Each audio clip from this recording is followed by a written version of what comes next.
Assalamualaikum warahmatullahi wabarakatuh. Saya Haidar Alfianur Hakim dengan NIM 116200039 dari Teknik Metalurgi PN VJ Angkatan 2020. Di video kali ini saya akan menjelaskan apa itu kewaspadaan nasional. Latar belakangnya yaitu ancaman terhadap keutuhan negara kesatuan Republik Indonesia berasal dari aspek militer dan aspek non-militer, atau aspek nir-militer atau asimetris. Peperangan di era modern ini tidak selalu diwujudkan dalam perang konvensional berteknologi tinggi, namun juga dapat dilakukan melalui berbagai cara yang tidak terlihat maupun terasakan oleh kebanyakan negara di dunia.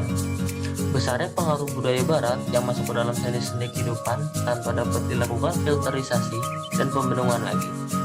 Peningkatan kewaspadaan nasional hanya dapat dicapai dengan adanya pembangunan kewaspadaan secara nasional yang tepat, cepat, dan berkelanjutan. Pengertian kewaspadaan nasional yaitu kewaspadaan nasional adalah kualitas kesiapan dan kesiagaan yang dimiliki oleh bangsa Indonesia untuk mampu mendeteksi, mengantisipasi sejak dini dan melakukan aksi pencegahan terhadap berbagai bentuk dan sifat potensi ancaman terhadap NKRI. Kewaspadaan nasional juga bisa dikatakan dengan suatu sikap dalam hubungannya dengan nasionalisme yang dibangun dari rasa peduli dan rasa tanggung jawab serta perhatian seorang warga negara terhadap kelangsungan kehidupan bermasyarakat, berbangsa, dan bernegara dari suatu potensi ancaman.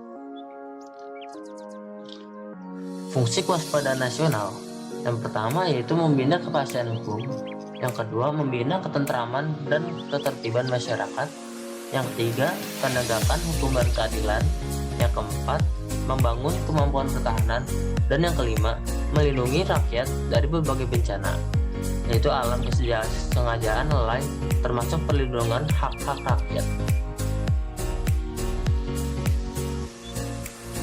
Hubungan kewaspadaan nasional tidak terlepas dari paradigma nasional. Nah, untuk paradigma nasional adalah pola nasional yang digunakan dalam menjalankan sistem kehidupan nasional.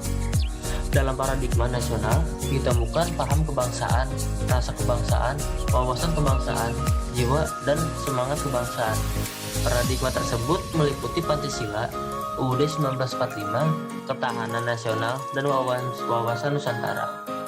Pancasila merupakan landasan ideal dalam menjalankan kehidupan nasional. UUD 1945 merupakan landasan konstitusional bangsa dan negara Indonesia, berupa hukum dasar tertulis serta menjadi pedoman pokok dalam kehidupan nasional. Sebagai sumber hukum dasar, UUD 1945 merupakan sumber hukum dari segala sumber atau kebijakan pemerintahan baik pusat maupun daerah.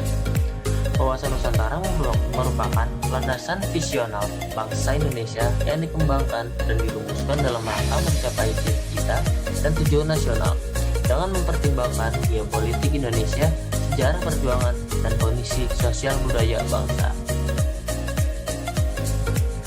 Pelaksana pembangunan kewaspadaan nasional dalam menghadapi perang nir-militer.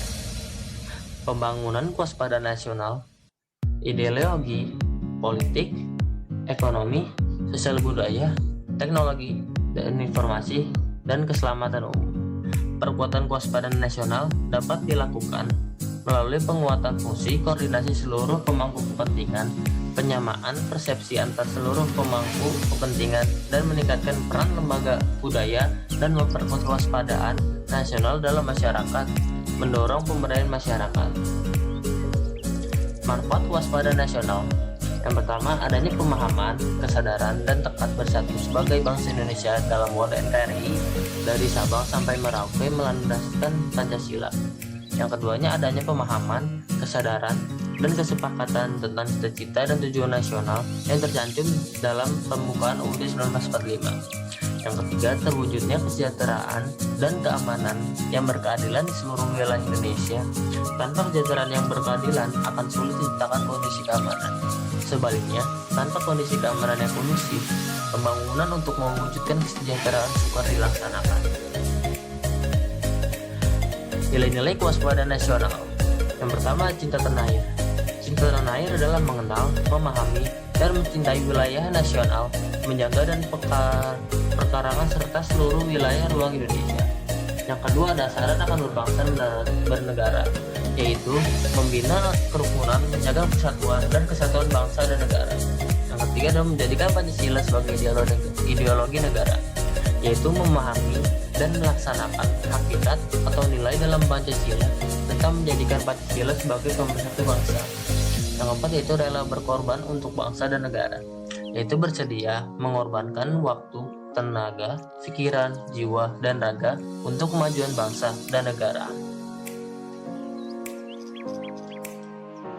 Terima kasih yang sudah menyimak. Mohon maaf apabila ada kata-kata yang kurang enak didengar. Assalamualaikum warahmatullahi wabarakatuh.